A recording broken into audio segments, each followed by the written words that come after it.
Next जो previous lecture है उसमें हम लोगों ने इसको देखा था, जो स्ट्रेस स्ट्रेन रिलेशनशिप,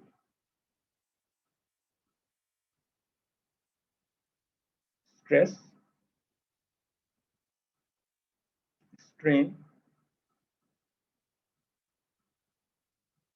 रिलेशनशिप, ठीक है, ये हम लोगों ने लास्ट टाइम पढ़ा था। अब इससे नेक्स्ट हम लोग जो आर्टिकल करेंगे वो हमारे पास है नीलर-स्टोक्स इक्वेशंस।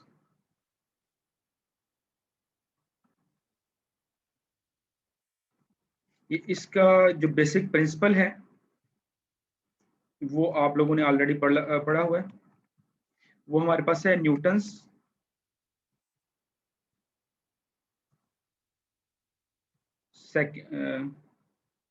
न्यूटन्स लॉ पे है, ये इसकी वैल्यूएशन करती है। तो Newton second law of motion हमारे पास सेकंड लॉ भी लिख देते हैं, सेकंड लॉ पे इसकी बेस करती है। न्यूटन सेकंड लॉ हमारे पास क्या स्टेट करता है, इसको आप सिंपली आप लोगों ने लोअर क्लासेस में पढ़ा होगा, सिंपली इसको सिंपल लैंग्वेज में हम लोग लिखते हैं फिजिकल टू एम में। दैट मीन्स के जो हम किसी पे फोर्स अप्लाई करते हैं तो वो उसके में एक्सेलरेशन प्रोड्यूस होता है, तो वो इसके इक्वल होता है मास पर मल्टीप्लाई बाय एक्सेलरेशन। ये आप लोगों ने लोअर क्लासेस में पढ़ा हुआ है, बट उसमें हम बहुत सारी फोर्सेस को इग्नोर कर देते हैं।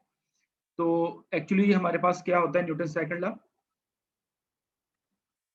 होता है sum of all forces, applied forces on a system is equal to rate of change of momentum। ठीक है, ये आप लोगों ने पढ़ा होगा। ये जो डेफिनेशन जो मैंने आपको अभी ये ब्लू में जो मैंने हाईलाइट की है, ये हमारे पास डेफिनेशन है Newton second law of motion की, यानी कि अगर किसी भी सिस्टम पे जो फोर्सेस अप्लाई होती हैं उसके rate of change of momentum के इक्वल होती हैं। इसी बेस पे आप लोगों ने फर्स्ट सेमेस्टर सेवंथ सेमेस्टर में क्वेश्चंस पढ़ी होंगी जो होंगी आइलर्स इक्वेशन ऑफ मोशन। ठीक है, आइलर्स इक्वेशन ऑफ मोशन जब आप लोगों ने स्टडी की थी तो उसका जो बेसिक प्रिंसिपल था वो भी यही वाला सेम, ये Newton second law of motion ही था। बट उसमें आइलर्स इक्वेशन ऑफ मोशन में और नेवियर-स्टोक्स इक्वेशन में डिफरेंस है। डिफरेंस क्या है, उसमें जो हमारे पास फ्लूइड हम कंसीडर करते हैं वो हमारे पास फ्लूइड होता है नॉन विस्कस, बट हम जो अब फ्लूइड एग्जिस्ट कर, ये जो आइलर्स इक्वेशन है ये हमारे पास है नॉन विस्कस फ्लूइड के लिए, और जो नेवियर-स्टोक्स इक्वेशंस हैं ये हमारे पास है विस्कस फ्लूइड के लिए। दोनों को सेम प्रिंसिपल के साथ हम अप्लाई करें, वर्किंग करें, तो जो हमारे पास फर्स्ट जो अगर हम नॉन म्यू इक्वल टू 0 ले लें तो हमारे पास आइलर्स इक्वेशन ऑफ मोशन आ जाएंगी, अगर हम म्यू नॉन 0 लें तो नेवियर-स्टोक्स इक्वेशंस, या इन सिंपल आप ये भी कह सकते हैं अगर नेवियर-स्टोक्स इक्वेशंस हैं, अगर फाइनल रिजल्ट्स में हम म्यू को 0 पुट कर दें तो आपके पास Euler's equation of motion drives हो जाएंगे।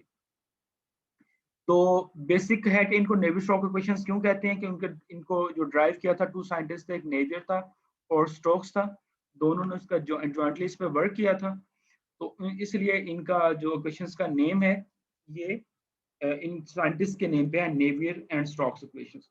नेवियर-स्टोक्स इक्वेशंस बेसिक इक्वेशंस हैं,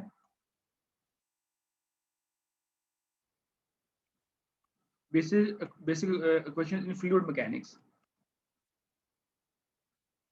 और इनको इन अदर वर्ड्स इन इक्वेशंस को आप ये भी कहते हैं मोमेंटम इक्वेशन भी बोलते हैं।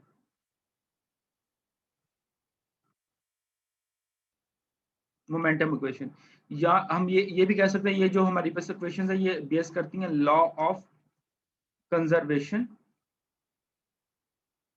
Of momentum. ठीक है, पहली जो आप लोगों ने बेसिक इक्वेशन पढ़ी थी वो इक्वेशन ऑफ कंटिन्यूटी थी जो के बेस करती है law of conservation of mass पे। अब ये है सेकंड इक्वेशन जो है नेवियर-स्टोक्स इक्वेशन, ये बेस करती है मोमेंटम इक्वेशंस, और ये इसका बेसिक जो लॉ है वो है law of conservation of momentum. अब हम इसकी वर्किंग पे आते हैं, हम इसको ड्राइव कैसे करेंगे। तो ड्राइव करने के लिए सबसे फर्स्ट हम इसके जो 2 प्रिंसिपल्स हैं हम लेंगे। हमें पता है फोर्सेस, हम इस पे देखेंगे कि फोर्सेस कौन कौन सी हमने कंसीडर करनी है। फोर्सेस लेंगे हम, फोर्सेस हम 2 टाइप की कंसीडर करेंगे। एक इस पे surface forces,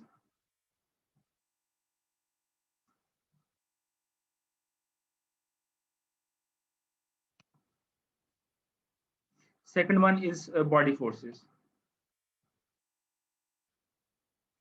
surface forces plus body forces, और ये हमारे पास इक्वल आएगा rate of change of momentum. जब ये क्वेश्चन आ जाएगी तो हम इस पे मैथमेटिकल वर्क करेंगे, इंटीग्रल एक जैसे करेंगे, कुछ इसको सिंपलीफाई करेंगे, इसे जो क्वेश्चन ड्राइव हो जाएगी इसको हम नेवियर-स्टोक्स इक्वेशन करेंगे। तो सबसे पहले हम लोग एक सिस्टम लेते हैं कि सिस्टम हमारे पास है, ये आपके सामने एक डायग्राम आपको शो हो रही है। ये जो डायग्राम है फिगर 1.13, हमने यहाँ पे एक सिस्टम अज्यूम किया। Let's suppose the system is S, और इस सिस्टम एस के अंदर जो हमारे पास फ्लूइड है उसका जो वॉल्यूम उसको हमने डिनोट कर दिया टा के साथ। अब हमने इस सिस्टम को स्टडी करना है, तो मैथमेटिकली या फिजिक्स में हम लोग ऐसे करते हैं कि पूरे सिस्टम को स्टडी करना डिफिकल्ट होता है, तो हम उसको एक छोटे से पार्ट का स्टडी कर लेते हैं। उस छोटे से पार्ट को फिर बाद में हम इसको पूरे ओवर द होल सरफेस या वॉल्यूम उसको इंटीग्रेट कर देते हैं। तो हम इसको एक छोटा सा उसका पार्ट डेल्टा एस अज्यूम कर लेते हैं। डेल्टा एस पे कंडीशन है डेल्टा एस अप्रोचेस टू 0 है। Delta S mean small surface हमने उसकी कंसीडर कर ली है।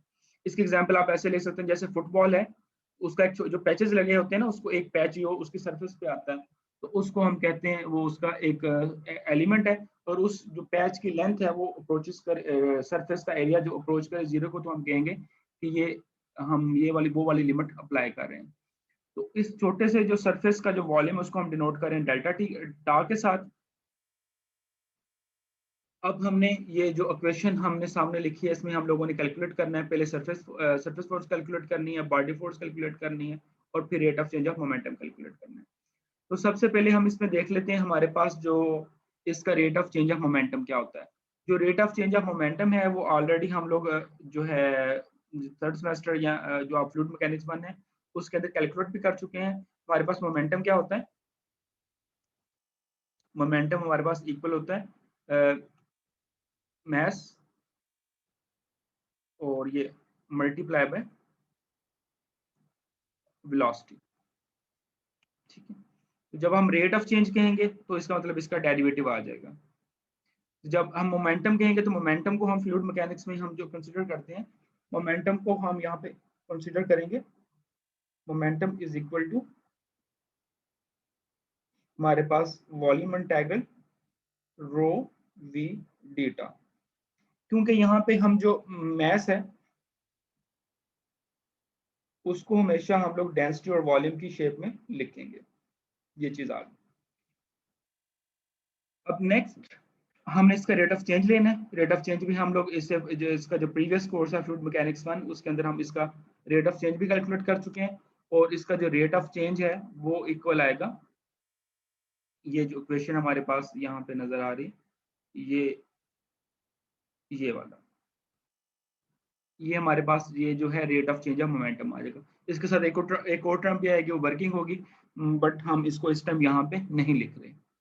ये जो हमारे पास ये जो क्वेश्चन आ रही है, ये हमारे पास जो है ये rate of change of momentum है, rate of change of momentum in vector form. ठीक है, तो इससे नेक्स्ट ये जो क्वेश्चन है एक और है नीचे, ये भी हमारे पास रेट ऑफ चेंज ऑफ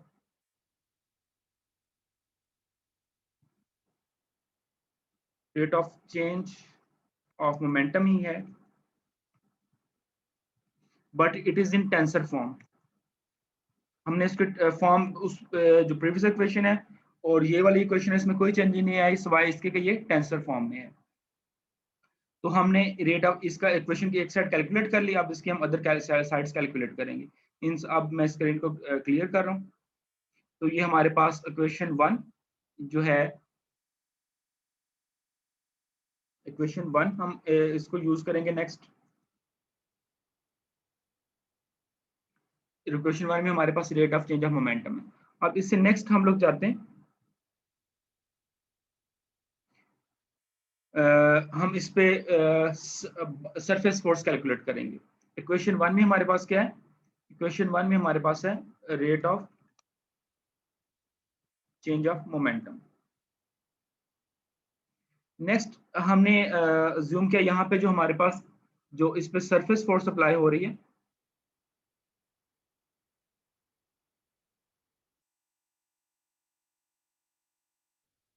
ये हमारे पास जो F है, हम इसको डिफाइन कर लेते हैं, let's F be a body force per unit mass, यानी कि 1 किलोग्राम पे जो फोर्स अप्लाई हो रही है F है, पूरे सरफेस जो हमारी बॉडी है उसके ऊपर जो अप्लाई हो रही होगी उसको हम मास के साथ मल्टीप्लाई कर देंगे। तो हमारे पास ये रो F डी टाई, और ये क्वेश्चन नंबर 2 में हमारे पास आ जाएगा यहाँ पे क्वेश्चन 2।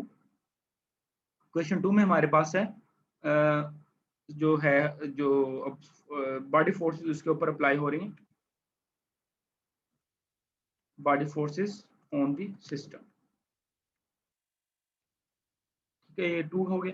अब इससे नेक्स्ट हम लोग चलते हैं, अब हम लोगों ने कैलकुलेट करनी है इसके ऊपर सरफेस फोर्सेस। सरफेस फोर्सेस हम लेट्स सपोज कहते हैं कि टा एन जो हमारे पास एक स्ट्रेस है, सरफेस फोर्स है, वो अप्लाई हो रही है डेल्टा एस के ऊपर। तो पूरे जो हमारा सरफेस है उसके ऊपर जो सरफेस फोर्स अप्लाई होगी उसको हम डिनोट कर देते हैं टी एन डेल्टा एस, और पूरे सरफेस के ऊपर इसका इंटीग्रेशन ले लेंगे।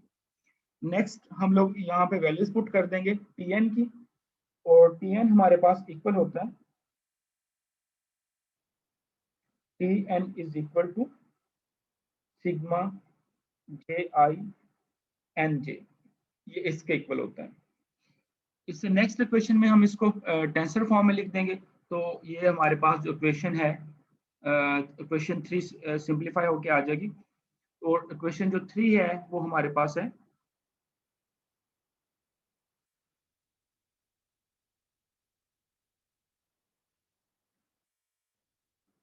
इज सरफेस फोर्स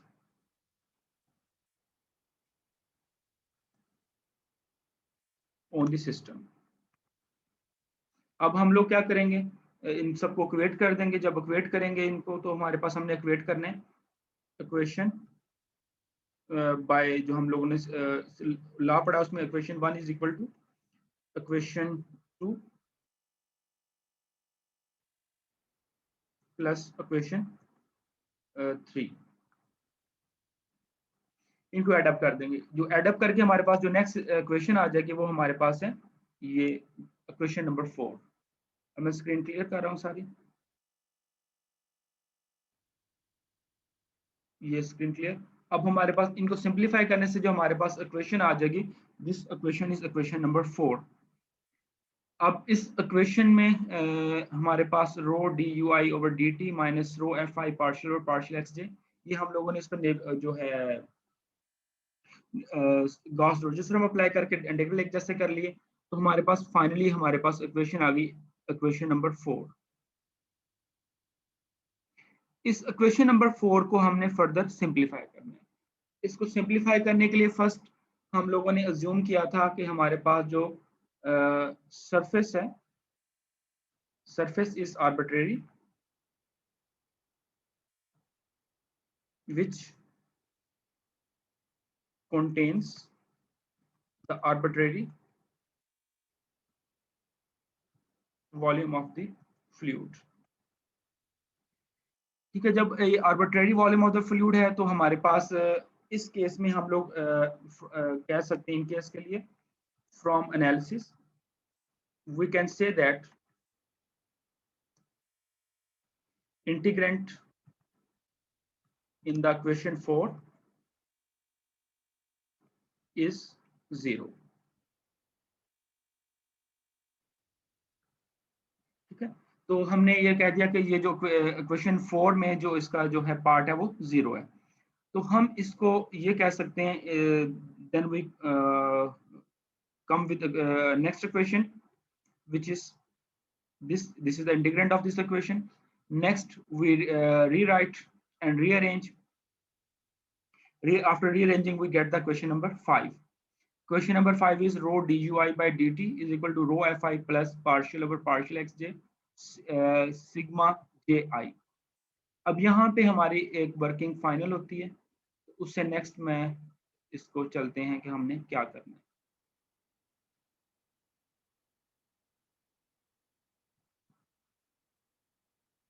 अब यहाँ पे ये जो आपको पार्ट नजर आ रहा है लास्ट में, ये डेरिवेटिव, यहां से हमने जो प्रीवियस आर्टिकल पढ़ा था, from previous article stress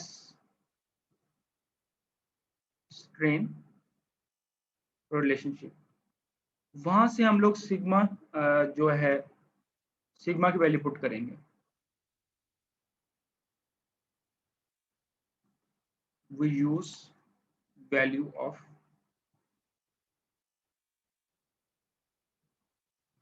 sigma। इस सिग्मा की वैल्यू को हम लोग यूज करेंगे, और सिग्मा की वैल्यू हमने प्रीवियस आर्टिकल में कैलकुलेट की है, which is given in question number 8। Question number 8 में जो सिग्मा हम इसको दोबारा से रिराइट कर लें, जो हम लोगों ने ऑलरेडी प्रीवियस जो है लेक्चर में कैलकुलेट की थी। Sigma I J is equal to minus P delta I J plus 2 mu E I J minus 2/3 mu delta I J partial U K by partial X K. अब हम लोगों ने इस जो क्वेश्चन 8 में वैल्यू है, इसको पुट कर देना क्वेश्चन नंबर 5 में। क्वेश्चन नंबर 5 में इसको पुट करेंगे। इसको पुट करने से पहले यहाँ पे बताया गया है, मगर आप लोग ऑलरेडी जानते हैं, मगर फिर अगेन हम इसको डिस्कस कर लेते हैं। यहाँ पे सिग्मा आई जे और जे आई, इसको जो मर्जी लिख लें, ये दोनों सेम है, क्योंकि हमें ऑलरेडी रिजल्ट का पता है कि हमारे पास जो स्ट्रेस टेंसर होता है वो सिमेट्रिक होता है। Then we have after writing the question number 8 in question number 5, we have the equation, we have this equation.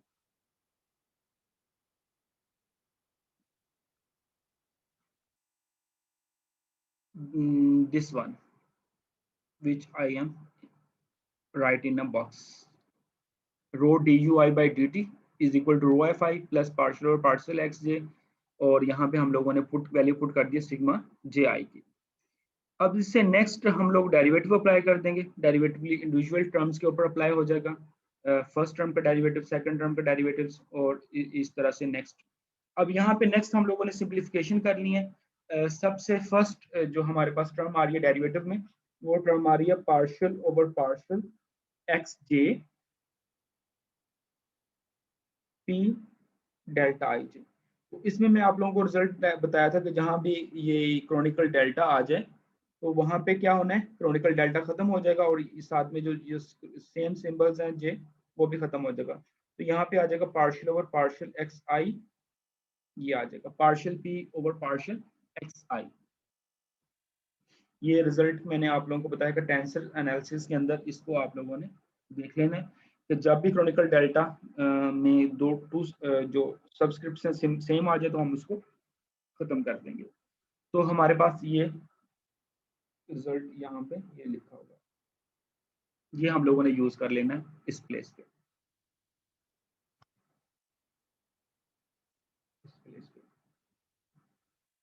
Similarly जो क्रॉनिकल डेल्टा यहाँ भी आपको नजर आ रहा है क्वेश्चन नंबर 9 में, ये भी सिंप्लीफाई हो जाएगा, और सिंप्लीफाई होने के बाद वी गो फॉरवर्ड। ये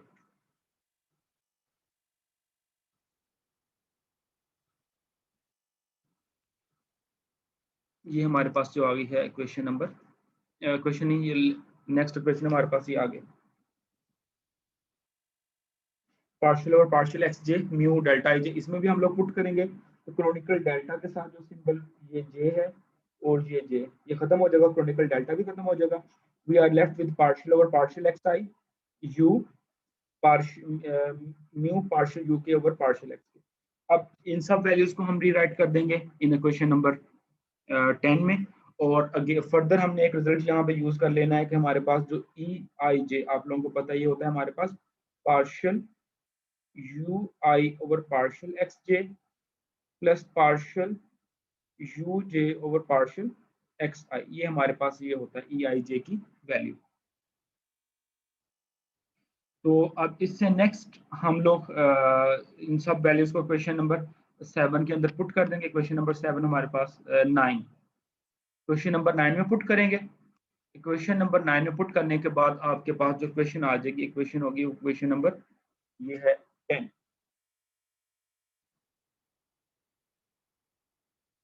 ये क्वेश्चन नंबर 10 है। अब इसको हम लोग जरा रीअरेंज कर लेंगे, सिंप्लीफाई कर लेंगे, तो हमारे पास जो क्वेश्चन है वो इस तरह से आ जाएगी। इसको हम लोगों ने पार्शियल और पार्शियल एक्स जे और म्यू को इस टर्म में भी है, इस टर्म में भी है, इसको म्यू, क्योंकि हम इसको एक्स पे डिपेंड नहीं कर रहा, हम म्यू को कॉमन ले लेंगे, तो इसको हम लोग इस फॉर्म में लिख सकते हैं। ये आपके पास क्वेश्चन नंबर 11 में ये इसकी नेवियर-स्टोक्स इक्वेशंस की फाइनल फॉर्म आ रही है।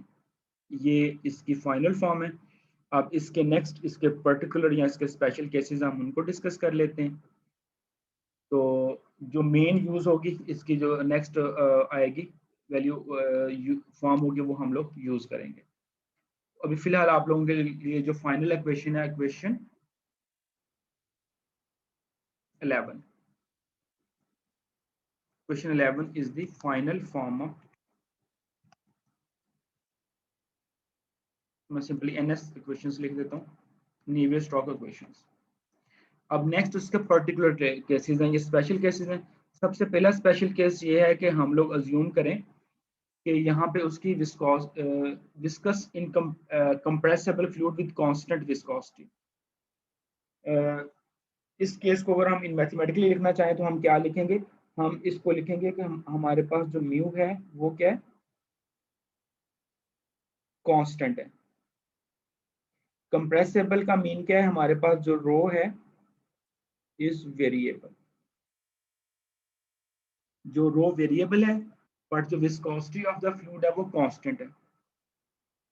तो इसमें वेरिएशन क्या आएगी, अगर आप प्रीवियस इक्वेशन 10 देखें, ये वाली जो क्वेश्चन नंबर 10 है, इसमें हम लोग क्या कर सकते हैं, जब हम कहेंगे म्यू कांस्टेंट है, इस म्यू को हम आउटसाइड द डेरिवेटिव लिख सकते हैं। तो जब इसको बस जस्ट इसमें हमने कोई चेंजिंग नहीं की, जस्ट म्यू को हमने आउटसाइड द डेरिवेटिव लिख दिया, यानी कि ये जो हम आप लोगों को नजर आ रहे हैं, यहाँ पे म्यू आउटसाइड डेरिवेटिव है, यहाँ म्यू आउटसाइड डेरिवेटिव है, यहाँ पे म्यू आउटसाइड डेरिवेटिव है, क्योंकि हमने यहाँ पे अज्यूम किया है कि इस स्पेशल केस के लिए हमारे पास जो है म्यू इज कांस्टेंट है। जो ऊपर वाला केस है वो जनरल केस है जिसमें जो विस्कोसिटी है वो वेरिएबल है, बट ये एक स्पेशल केस है जिसके अंदर हमने अज्यूम किया हमारे पास जो विस्कोसिटी है वो वेरिएबल है। अब इससे नेक्स्ट हम फर्दर इसको फर्दर सिंपलीफाई कर लेते हैं। सिंपलीफाई करने के लिए हम लोग इसमें जो है डेरिवेटिव अप्लाई किए और सिंपलीफाई किया, तो ये जो लास्ट टर्म है पार्शियल ओवर पार्शियल एक्स आई, partial U K over partial X के, सेकंड लास्ट और लास्ट टर्म, ये दोनों सेम है। तो इससे क्या होगा, हम इनका जो प्लस माइनस करके इसका 1/3 रह जाएगा। Yes sir. तो इसमें एक और चीज याद रखनी, यहाँ पे हमने एक ऑर्डर चेंज किया है। ये देखें, अगर आप ये जो चीज है दिस वन और दिस वन, क्योंकि हमारे पास यहाँ पे जो फंक्शंस हैं वो कंटिन्यूस हैं, तो हम जो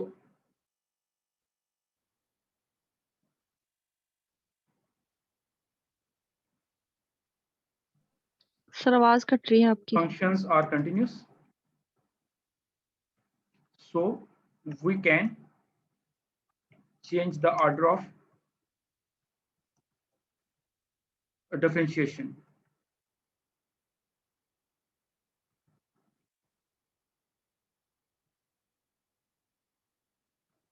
तो हम इसका डेरिवेटिव का ऑर्डर जो चेंज कर सकते हैं, जब डेरिवेटिव का ऑर्डर चेंज करेंगे तो सेकंड लास्ट और लास्ट टर्म सेम है, इसको प्लस माइनस किया तो हमारे पास जो फाइनली इक्वेशन आ गई वो हमारे पास है ये इक्वेशन नंबर 12।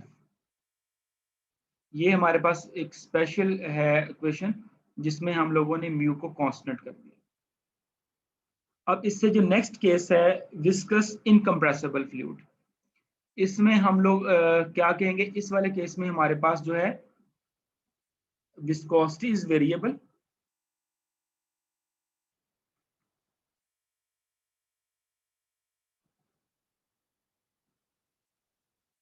बट रो या डेंसिटी कह लें इज कांस्टेंट। इस केस में हमें ये इस चीज का पता है कि जब ये वाला केस हो तो हम इस वाले केस में हमारे पास क्या होता है, इस वाले केस में हमारे पास नेबुला डॉट वी वो 0 होता है, तो यहाँ फिर हम इसको कह सकते हैं partial U K by partial X के, ये दोनों एक ही चीज है, ये सारे एक चीज है, ये 0 होगा। तो हम जो प्रीवियस इक्वेशन ये जो थी इक्वेशन नंबर 10, उसमें ये जो टर्म है इसको हम 0 कर देंगे, जो last term partial U K by partial X K, तो we are left with equation number 13 which is the Navier Stokes equation for incompressible fluid. तो आपका जो नेक्स्ट फ्लूइड मैकेनिक्स है उसमें ये ज्यादातर इक्वेशन यही वाली यूज होनी है, ये जो मैंने आप इसको हाईलाइट रेड के साथ कर देता हूँ।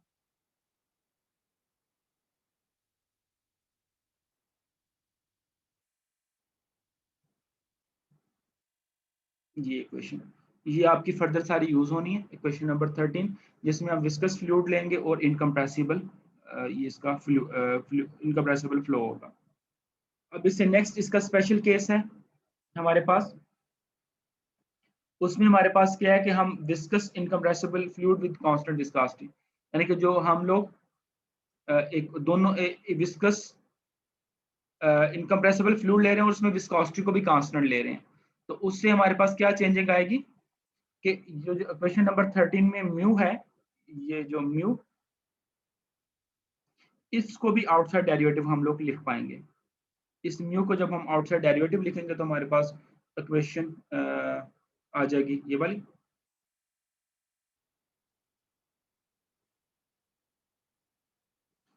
इससे नेक्स्ट है इसका स्पेशल केस, वो सबसे सिंपलेस्ट जो है, हम सब कुछ जीरो कर रहे हैं जो मैंने आपको स्टार्ट में किया था, कि हम लोग अज्यूम कर रहे हैं कि हमारे पास जो फ्लूइड है वो नॉन विस्कस है, यानी दैट मीन्स कि हम यहाँ पे म्यू को ले रहे हैं 0। म्यू को 0 लेने का मतलब है हम ले रहे हैं viscosity 0, that is inviscid fluid. तो हमारे पास यहाँ पे जो इक्वेशन जो आ जाएगी हमारे पास होगी आइलर्स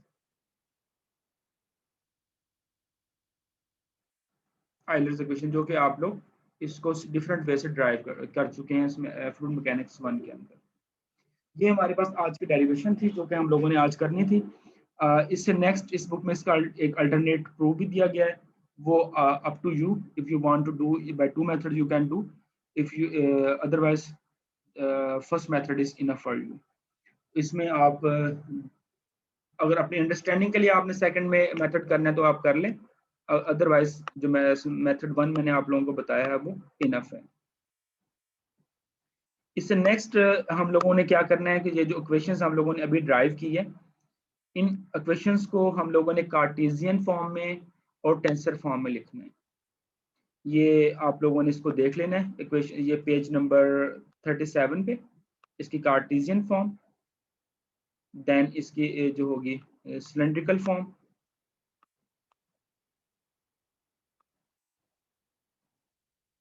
ये सिलेंड्रिकल फॉर्म आ गई इक्वेशन नंबर 11, 12, 13, ये आप लोगों ने देख लेनी है।